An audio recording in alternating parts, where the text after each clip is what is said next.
Intelligence is the solution to every problem. We look all through human history, we look forward into the future. Any problem we've ever solved, any problem we ever could solve, intelligence is sort of the key.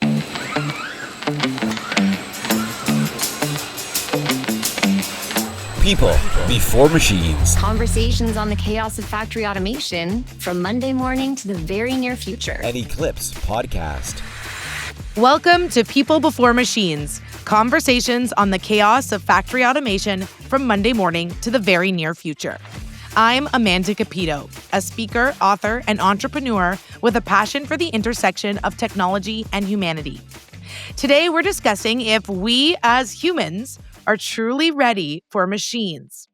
I'm joined by Adam Dorr, the Director of Research for RethinkX.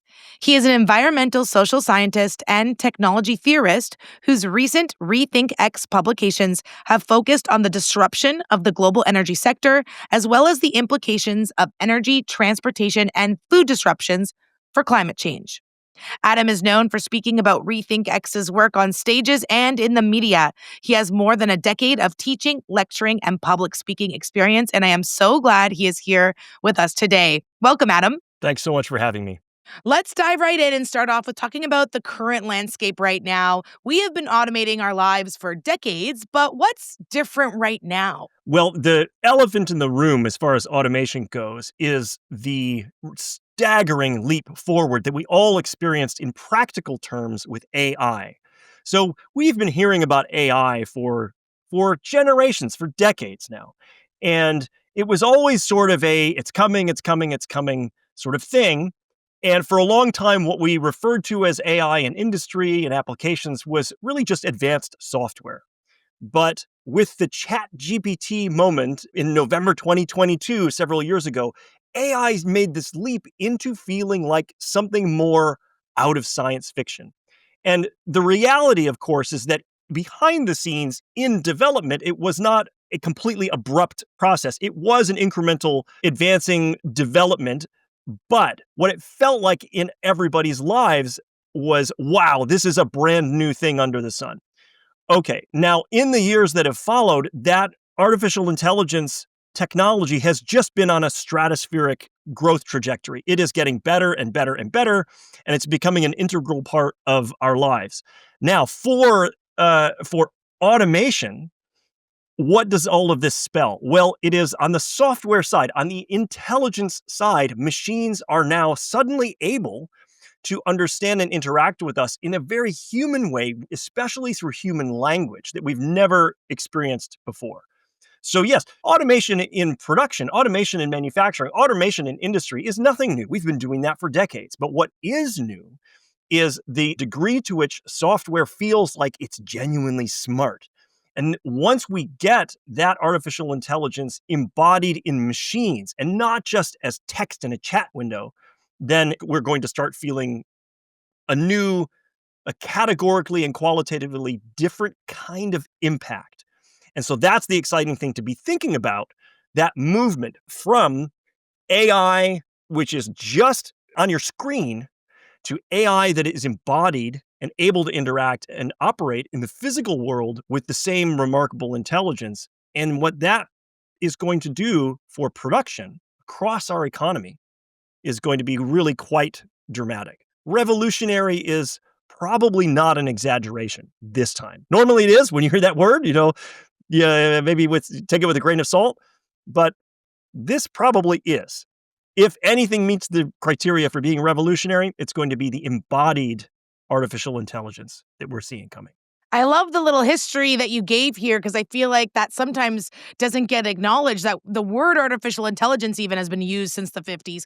But what we're seeing now is just this supercharge, and mainly because of computing power that's been unlocked. And a lot of academics have even been saying that this was possible since the 80s, but we're finally having it come to fruition now. And so as people are trying to wrap their head around this, there's obviously a group of people who knew this was coming and could have predicted it, but everybody else is sort of catching up. Do you feel that people in general are underestimating the impact of this revolution in their professional and personal lives?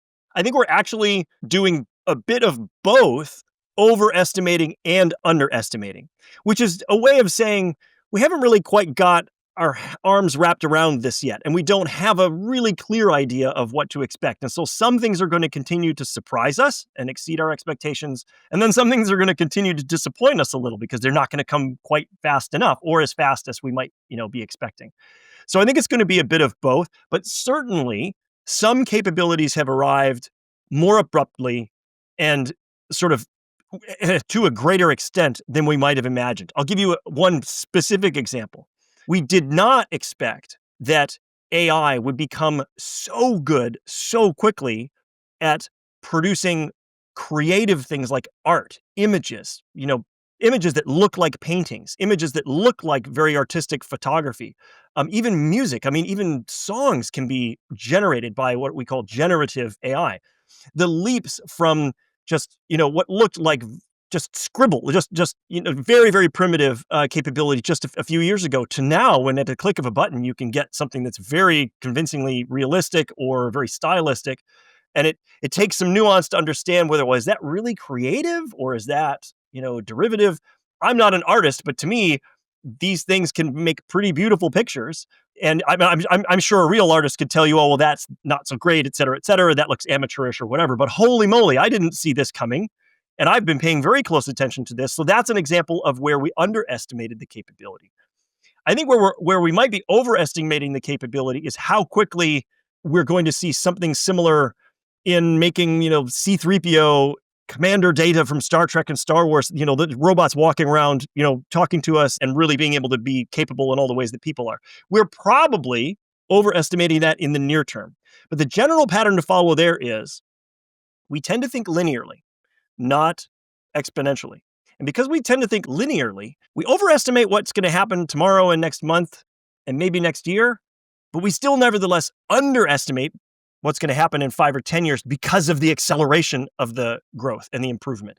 And so even though we may be sort of overhyping these capabilities, if you hear folks saying, oh, it's right around the corner, next year there are going to be robots walking around in our factories and putting, factory workers out of jobs. Not next year. But that doesn't mean it's going to be 50 years. It's probably more like 10. And that means, 10's not very long in a lot of the economy.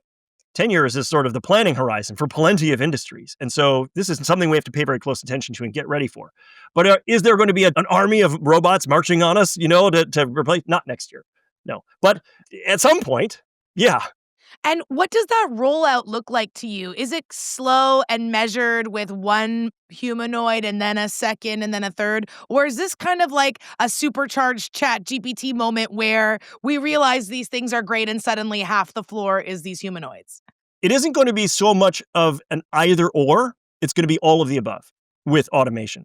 So there are things that specialized industrial robots can do today that they're still going to be amazingly optimized and the best option for in 10 years from now, for sure.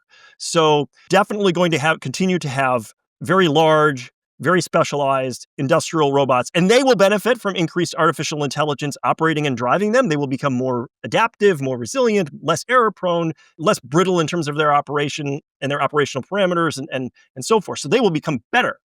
But they will be joined by, not replaced by, but they will be joined by robots of other kinds.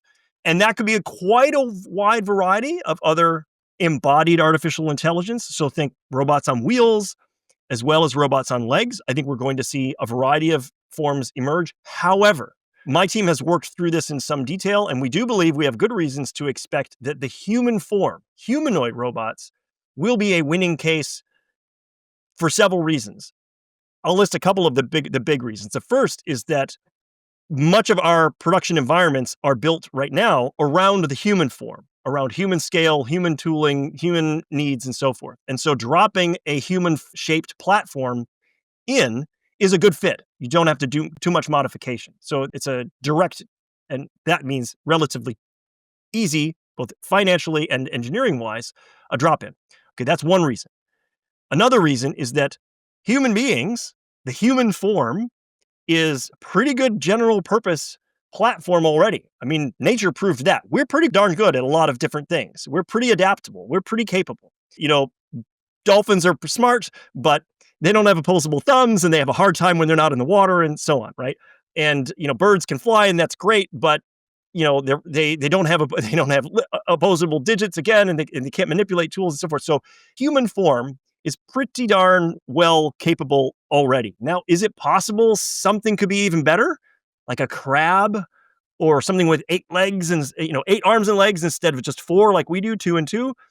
Perhaps, but we know that human beings work really well, and so a human-shaped machine makes very good sense. And then the last big reason is that if you want to build something at scale and drive its cost down, it makes more sense to do something that you can make a lot of, millions of, and get those benefits of scale, of economies of scale, than lots and lots and lots and lots of specialized forms. And so that would tend you to be looking towards a general purpose platform anyway for those benefits. I suppose I'll mention one more important factor there, which is why general instead of specialized embodied AI? Why a general form? Well, a general form can be repurposed very quickly. You can have the same robot, the same machine. If it's a general purpose machine, you can have it do one set of tasks in the morning and a completely different set of tasks in the afternoon. If you have specialized machines, that sort of skill transferability, the mobility of performance of tasks, or the adaptability as needs require, that's more difficult with specialized designs. So for all of those reasons, a general purpose machine is probably going to be a winner. It'll emerge early. It'll be more affordable more quickly than specialized ones. And so for those reasons and some others, humanoid robots are likely to be an outstanding success here in the near term. In the longer run, we'll have everything, but in the near term.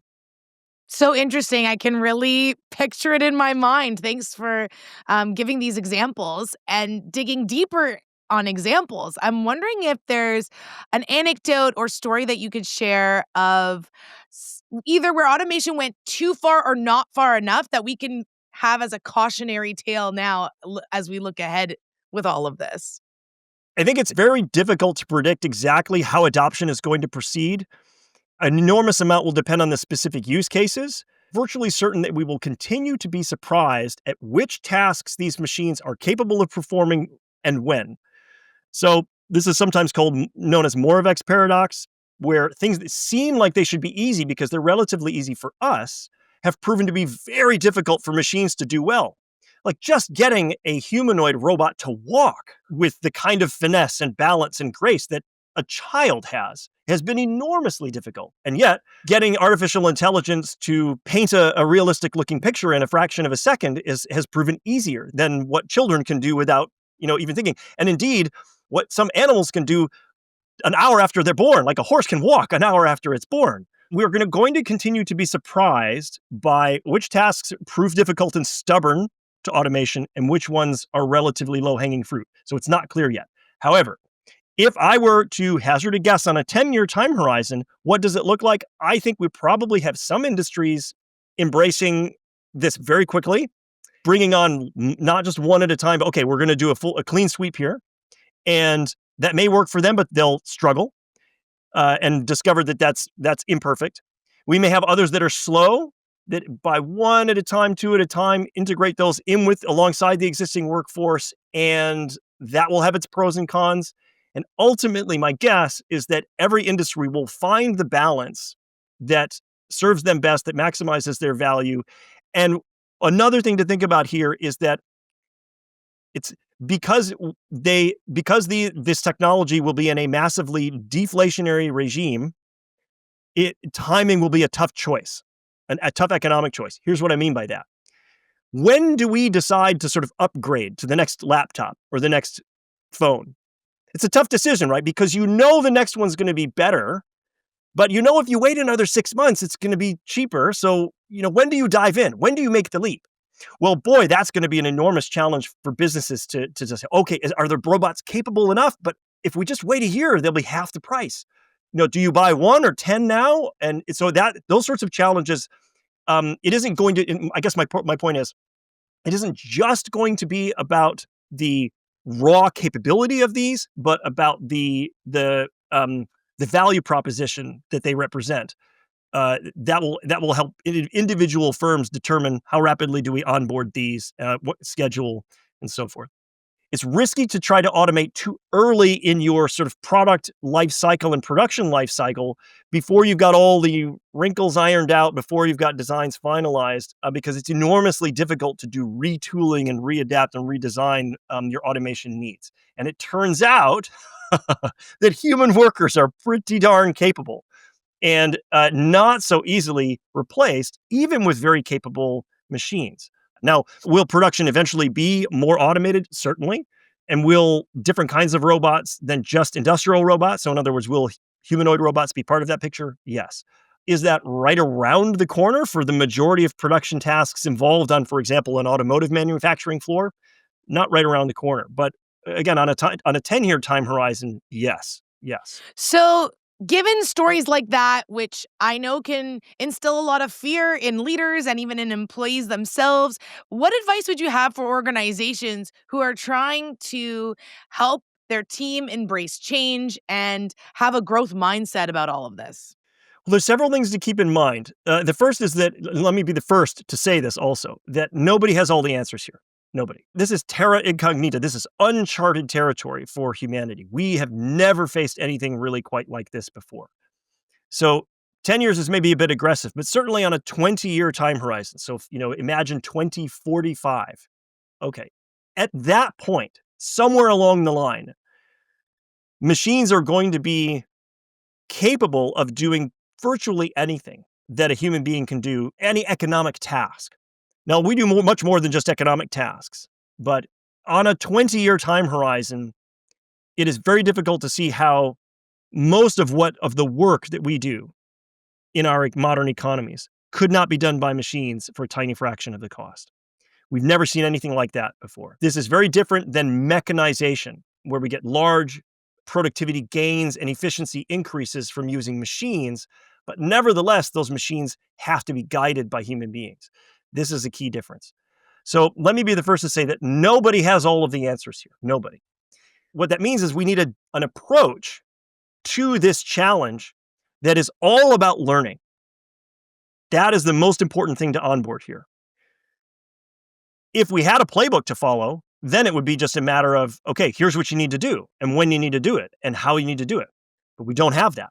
It's making the playbook that's the important task right now. And everybody has a role to play there because learnings can come from every corner of the economy, every corner of the world, frankly. So what is our most important job right now? Keep our eyes open, experiment, pilot projects, have a very high tolerance for failure. In other words, know that we're not going to get this right on the first try, that we're going to have to be, zigging and zagging, tacking back and forth, making adjustments and onboarding those learnings whenever and wherever they come from as rapidly and with as much agility as possible. Now, that is very difficult for some industries, manufacturing being one of them. All of that is a lot easier said than done, especially if you have enormously CapEx intensive production, for example. If your industry is one that has to make really, really large bets on processes and equipment, it is very difficult, this prospect of we might have to change a lot next year or the year after. But that's the world we're entering. And so that's the first and most important thing to keep in mind is agility, experimentation, failure tolerance, and learning. The second very important thing that I want to stress, the focus needs to be on protecting people here. And I say that at the societal level. We don't want to be protecting individual firms. In other words, we don't want to be bailing out individual companies. That's not the point. It isn't the companies that matter, it's the people in them that matter. And so whatever we face here, whether there's a lot of displacement of workers or whether there's a lot of, shakeup in an industry, if we need to keep our eye on what really matters, which is the people of our societies and not the rest of it. Okay, so that's the second very, very important thing. Now, from there to down closer to brass tacks, what can companies do? Probably the most actionable, the most feasible thing is to adopt a posture, again, like I said, of experimentation and set up piloting stages, staging domains within your operation. you want to be learning with your own hands-on experience and not just at a distance, not just by observing others and waiting to make the right move. That is probably a way to fall behind. It isn't just experimentation in abstract. Oh, somebody ought to do that. That's not what we're talking about. Everybody ought to be doing that, is my point. Find an opportunity, carve out budget and space to begin testing and utilizing these technologies early and figuring out how your company, how your leadership, how your workforce is going to respond and adapt to those sorts of changes. Kicking the can down the road is not a winning strategy here. At least that's what my team thinks, having studied the history of these sorts of disruptions in the past. Although, again, I'll reiterate, we've never seen anything quite like this before. There's only so much we can learn from looking backward to the past. So those are a few key pieces. Let me mention one more thing that I think is important here. Speaking to the labor market here, it's easy to leap to a very dismal, dark place if you're facing the prospect of losing your job to a machine. Certainly. However, one thing to keep in mind is that this kind of job displacement, that is going to blow the doors off of the production capacity of our economy. And this is very important to keep in mind. So, unlike other technology disruptions in the past that have been isolated to just one industry or even one product, like, okay, I'm staring up at these LED light bulbs that are shining on my face right now, right? Those have displaced compact fluorescent light bulbs, and compact fluorescent light bulbs, in their turn, they disrupted incandescent light bulbs. So those things have changed. But that didn't change all of society and how we structure our lives. It didn't. It wasn't that kind of transformation. Okay. This is something new that we haven't faced before. But through all of that, again, I want to remind everybody to keep this squarely in focus. When human beings cease to do the economically productive tasks in the economy because machines are doing them, all those same tasks are still going to get done. They're just going to get done by machines. What does that mean? It means all the same goods and all the same services will still be being produced. And what that means is that society will still be as wealthy as we ever were before. In fact, machines, at least in principle, should be able to work harder than us and longer hours than us and faster than us. And that means, in principle, they should be able to produce more goods and services than we can with our hands. And so we should be, therefore, wealthier as a whole society in the future, not less, even if fewer of us are working. And what that means is that if we're wealthier, if we're more prosperous, if there are more goods and services, we should be able to find a way for everyone to be better off. Why is that important? Not just because, hey, there's a silver lining on this. Not just because, okay, there's cause to be optimistic, but because that means there's a path through this. It means don't panic. We can figure this out. If we're wealthy and prosperous enough, we can work out a good solution for everybody. We can figure out something that works. So don't go to a dark place is my advice with all of this. I am a glass half full kind of person too when it comes to this. And I do ultimately think it is going to increase the quality of life around the world.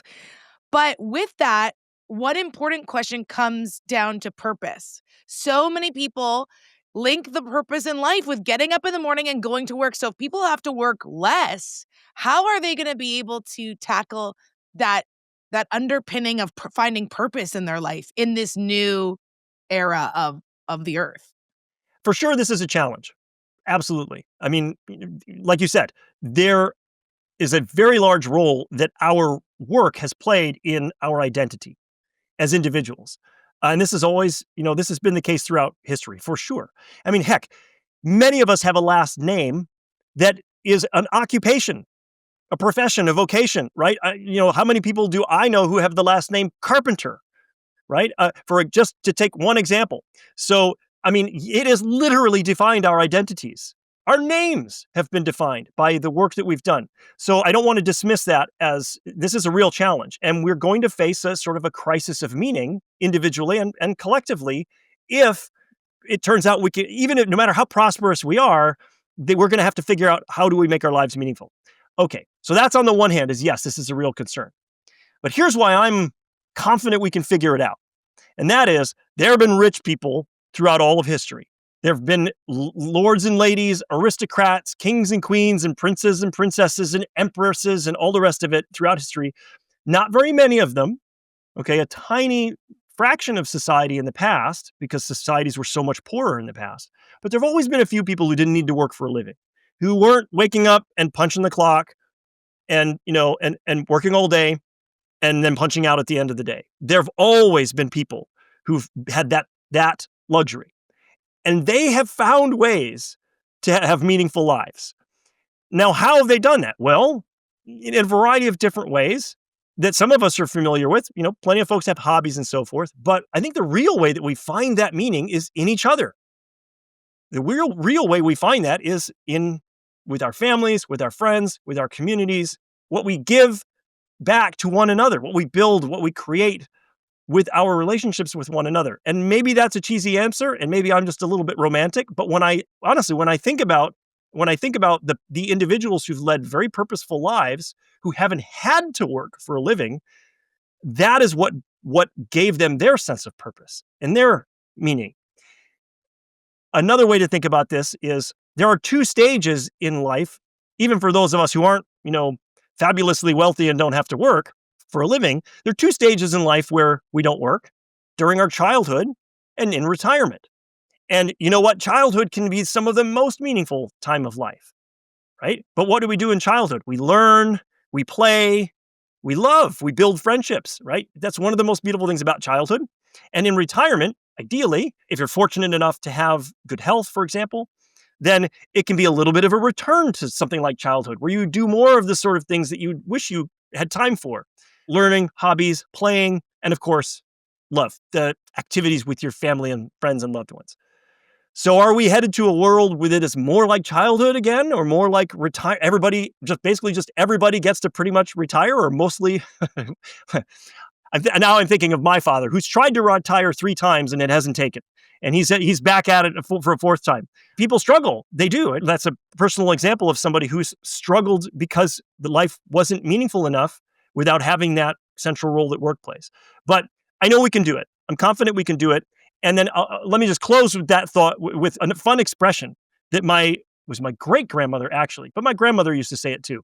She used to say, other people would be lucky to have our problems. There's a lot of wisdom in that. Okay, this crisis of meaning, geez, what do we do? What do I do with myself if I have, lots of free time and I'm not all stressed out about where my next meal is going to come from or how to keep a roof over my head? If we're living prosperous and abundant lives because society is very wealthy and very heavily automated, I'm in sort of forced retirement, but it's a luxurious one. That's a good problem to have compared to other problems that we, certainly that our ancestors had. So I'll take it. I'll take that problem 100 times out of 100. Yeah. Okay, what about the folks who say, as machines and automation take over our tasks, the human cognitive abilities will go down? You stop thinking critically because machines are doing everything. What do you respond to that? I think this is a real risk. I do. And I think we're already seeing that in early data. And nobody has a great answer to this yet. So this is a significant challenge. When we no longer have to challenge ourselves intellectually, cognitively, for a variety of reasons, whether it's because we're not challenging ourselves in a demanding workplace, whether we aren't challenged to solve problems ourselves because artificially intelligent machines are solving problems for us. There's a risk that our minds could atrophy the way that muscles could atrophy if you're not using them. So I think this is a serious risk. And literally following the atrophy example, we have seen that technologically. Our ancestors were physically hardier, more fit than we are because they couldn't be couch potatoes. They didn't have desk jobs. They were out in the fields. Now, that doesn't mean they were healthier than we are in every respect. I'm not saying that. I mean, they didn't have the benefit of all of our medicine and medical technology and our great food supply and so forth. But they were using their bodies. Life was too hard to let anything physically go soft. We've seen that happen. We've kind of gone a little physically soft compared to our ancestors. Could that happen to our minds too? Yeah, I think it could. Now, is there any reason to hope that Maybe there are solutions to that challenge. I think so. For example, let me flip that whole historical example around. There are more super fit athletic people today than ever there were historically. Our athletes could just smoke the greatest athletes of ancient Athens. Our Olympians would totally obliterate the Olympians of the year 200 BC, right? And, fit people today, they have the benefit of all of our knowledge and all of our technology and all the rest of it. So it is a choice. It's a choice in a way that it wasn't in the past. So the opportunities are going to be there for us to stay even more mentally sharp and be more mentally capable than we are today or were in the past, because there will be better tools and technologies and medicine and health and food and all the rest of that stuff. We will have the opportunity to stay sharper and stay more focused. We will know better how to do that. And, if we're talking 20 years, 30 years, we start to get into some pretty radical technological capabilities. We're already seeing medicine in the lab, medicines called nootropics that improve memory, that improve cognition. We're going to see more of that. So in the same way that if you want to be strong today, we know what supplements you should take and how to balance your protein and which macro and micronutrients to consume and how many reps to do in the gym and all that stuff that our ancestors had no idea about. But is everybody going to make that choice? Maybe not. So I am concerned about it. I think there's the opportunity, but our technology isn't going to do all the work for us. We're going to have to make those choices. And I think there are things that we're going to have to do individually. And maybe as society, we can make better choices too. Maybe we can find ways to encourage people to make good choices in gentle ways that aren't like draconian or tyrannical. We don't want anybody cracking the whip on us, telling us we've got to go out and go run or whatever. Or, hey, it's time to do an hour worth of mental calculations to keep your brain sharp. No, we don't want to be living like that. But, we want to find ways that make staying sharp rewarding. And maybe there will be fun new industries, new entertainment, new lifelong educational things, programs, and those sorts of, maybe it'll even be new businesses. Find ways to bring that value to people in their lives, both individually and, at the family and community level and all the rest of it. And it makes choosing to stay sharp a rewarding and valuable choice instead of something like, oh, this is just a chore. So I'm thinking more along the lines of sports leagues that you really want to participate in, municipal, that kind of thing, and not, okay, it's time to go out and do some PT. It's time to go out and do some, go hit the gym because you've got an obligation to do that. I think we can gamify it. We can make it fun. We can make it part of our lives and our culture to stay sharp and stay healthy and keep those big muscle in your skull from atrophying. It's not a muscle, but you know what I mean? Just like we can make good choices about our physical health today. Yeah, it's a concern. So much to think about. Wow. Do you feel there's going to be a tipping point? We talk about this brighter future, but people are afraid of super intelligence, where these machines are just smarter beyond our cognitive comprehension, and this is ultimately what's going to lead to the demise. What are your thoughts on that? Is there a tipping point that we should be afraid of?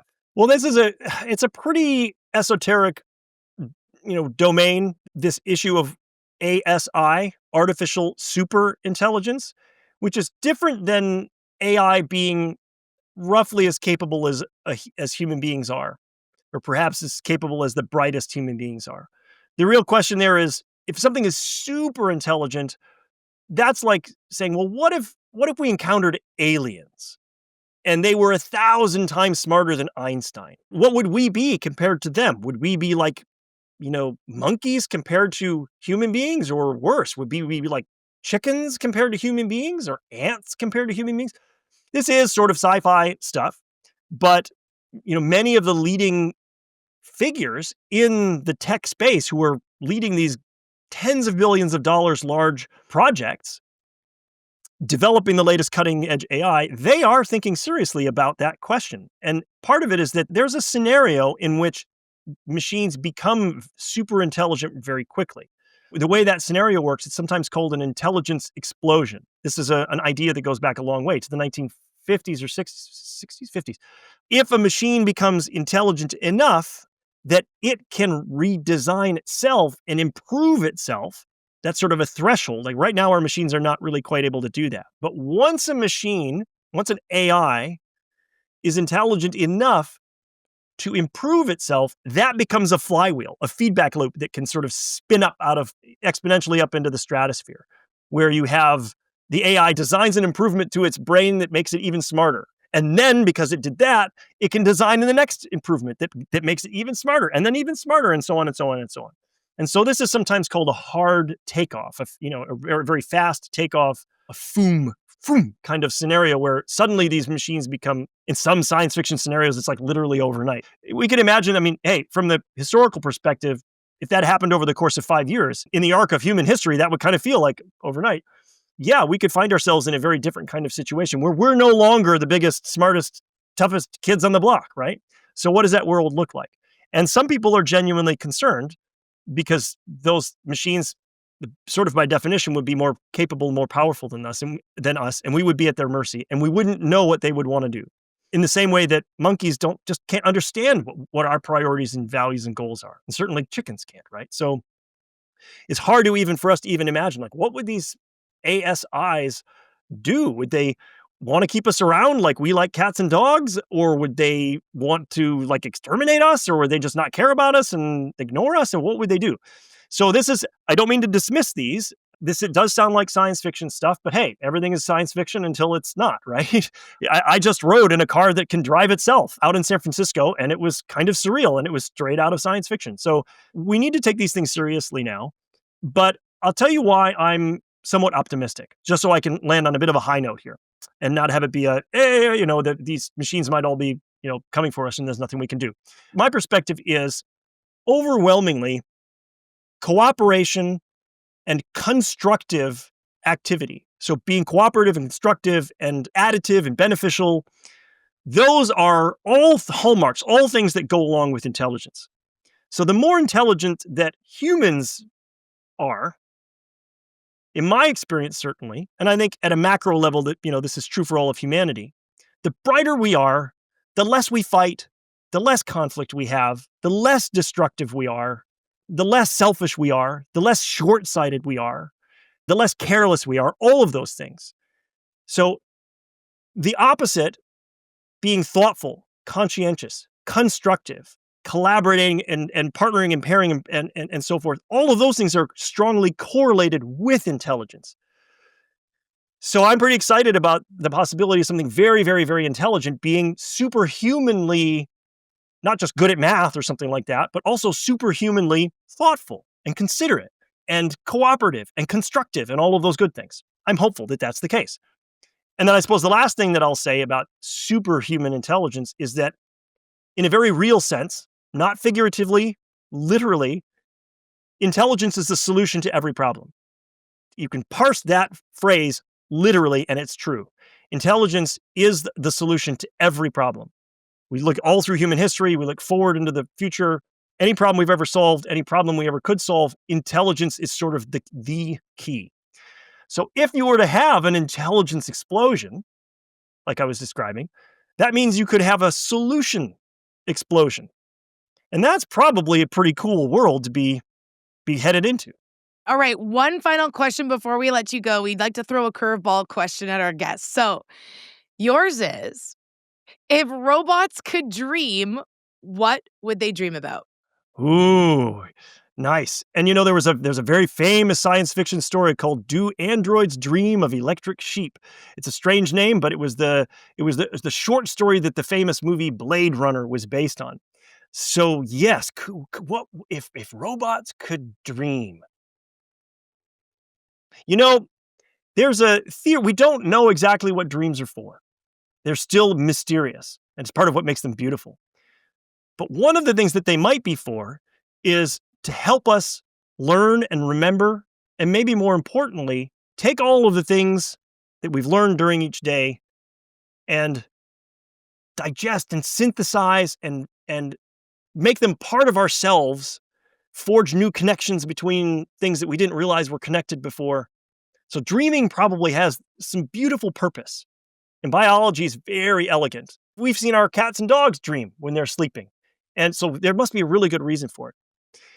And my guess is that we will realize that dreams are doing something so important for our minds that evolution has built that into not just humans, but lots and all mammals, we may realize that anything that's intelligent needs to do something like dreaming.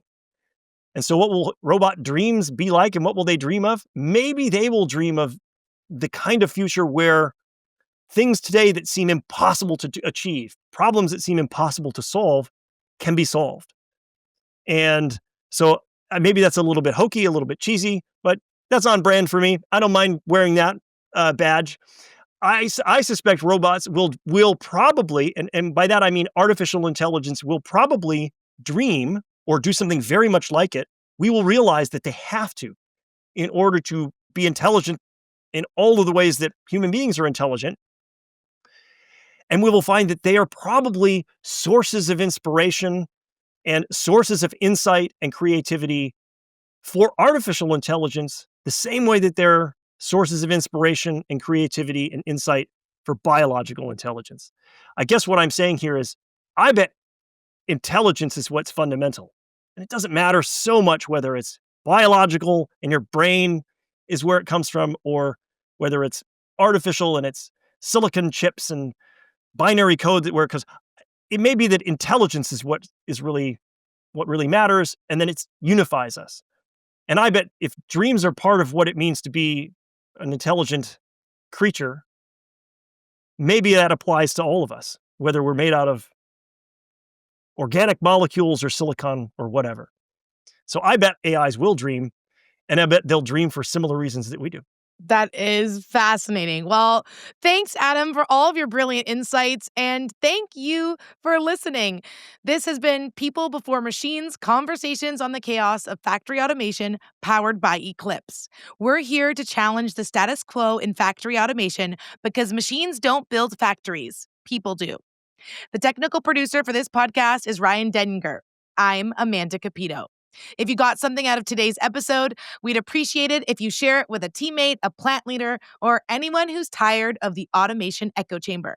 Be sure to follow for real talk, bold questions, and sharp insights. And remember, the future isn't fully automated, it's people-powered. Talk to you soon. Thanks for listening to People Before Machines. Conversations on the chaos of factory automation from Monday morning to the very near future. For past podcast episodes, search People Before Machines on Spotify, Apple Podcasts, Amazon Music, YouTube, or EclipseAutomation.com.